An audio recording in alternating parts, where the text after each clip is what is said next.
Mike, what are we working on today? 2006 Jetta TDI.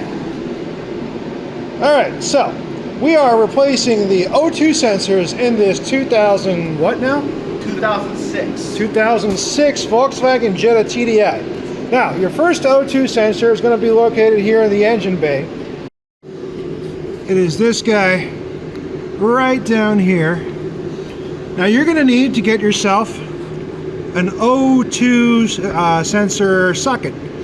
Now, let's talk about what we do to get this out, because you actually don't need to disassemble anything if you have the right tool. First off, it's going to be a 22 millimeter O2 sensor socket. Now, the way we got this O2 sensor to come loose without disassembling anything is two universal joints. Each of these will give you a few degrees of rotation or angle on your rotation. So Mike, why don't you take the camera here and we'll talk about what it is exactly I did to make this happen. All right. Where did I just put the socket? Ah, there we go. Alright. So the idea is you won't be able to get to it with just a socket wrench. You need to have some angle and then a little bit more angle. Like that. So that way when you turn it, you actually get it in there. So why don't I demonstrate? I'm in here. You need to get this all the way down into here, wrapped around the socket like that, and then as we turn it, it rotates and we're able to break it free.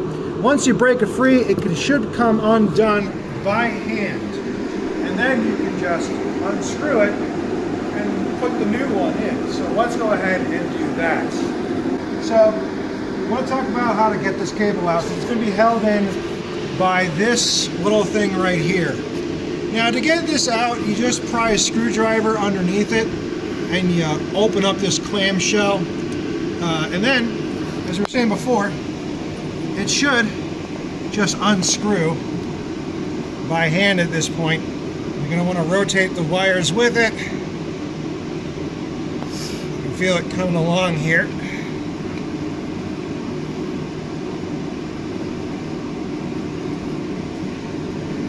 The access is actually not too bad.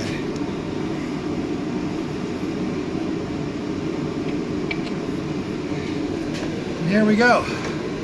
It's a nice followed up O2 sensor, so it's time to replace it because we were getting some engine codes. Out with the old, and in with the new. Now let's see if we can screw this in by hand.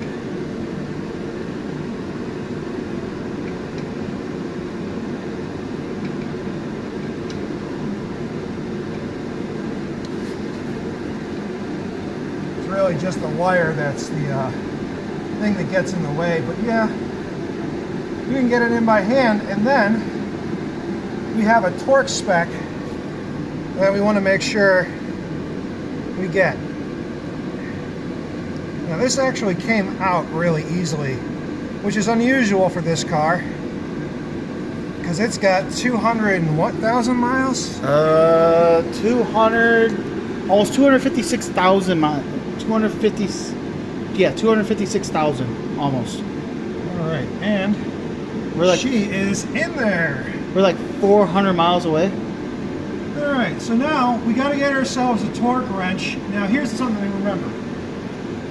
When using a torque wrench with these universal joints, it's not going to give you an accurate torque spec because, well, not as accurate as you should have it. It'll get you in the ballpark, but if you really want to get this torque down properly, you should take everything out.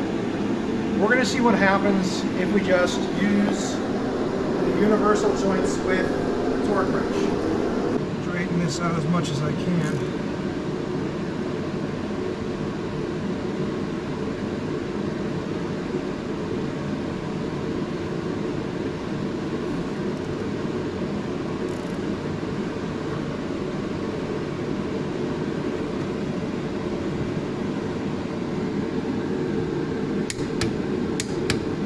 There we go.